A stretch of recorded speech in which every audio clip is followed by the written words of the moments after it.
கோவை சரவணம்பட்டி பகுதியில் உள்ள பிபிஜி கலை மற்றும் அறிவியல் கல்லூரியில் இன்று 2024ஆம் ஆண்டுக்கான நல்லாசிரியர் விருதுகள் கோவை மண்டலத்தை சுற்றியுள்ள 100க்கும் மேற்பட்ட ஆசிரியர்களுக்கு வழங்கப்பட்டது. கோவை சரவணம்பட்டி பகுதியில் பிபிஜி கலை மற்றும் அறிவியல் கல்லூரி உள்ளது.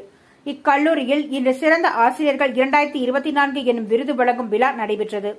இந்த நிகழ்வில் பிபிஜி கல்வி குழுமங்களின் தலைவர் டாக்டர் தங்கவேலு தலைமை தாங்கினார். பிபிஜி கல்வி குழுமங்களின் அறங்காவலர் அஜய் தங்கவேலு துவக்கி வைத்தார். இதில் சிறப்பு விருந்தினராக தஞ்சாவூர் தமிழ் பல்கலைக்கழக முன்னாள் துணைவேந்தர் சுப்பிரமணியம் கலந்து கொண்டு 2024ஆம் ஆண்டுக்கான சிறந்த நல்லாசிரியர் விருதுகளை பெறும் 100க்கும் மேற்பட்ட ஆசிரியர்களுக்கு விருதுகளை வழங்கினார். இதில் கொங்கு மண்டலத்தில் அரசு பள்ளி மற்றும் தனியார் பள்ளிகளில் தற்போது பணியாற்றி வருகின்ற 100க்கும் மேற்பட்ட பல்வேறு சிறந்த ஆசிரியர்களுக்கு அவர்களின் பணியை போற்றும் வகையில் சிறந்த ஆசிரியர்கள் விருதுகள் வழங்கப்பட்டது. இந்த நிகழ்ச்சியில் பிபிஜி கல்லூரியின் முதல்வர் முத்துமணி மற்றும் பல்வேறு துறை சார்ந்த ஆசிரியர்கள் உள்ளிட்ட பலர் கலந்து கொண்டு நல்லாசிரியர் விருதுகள் பெற்ற அனைத்து ஆசிரியர்களும் வாழ்த்துக்களை தெரிவித்தனர் என்பது குறிப்பிடத்தக்கது.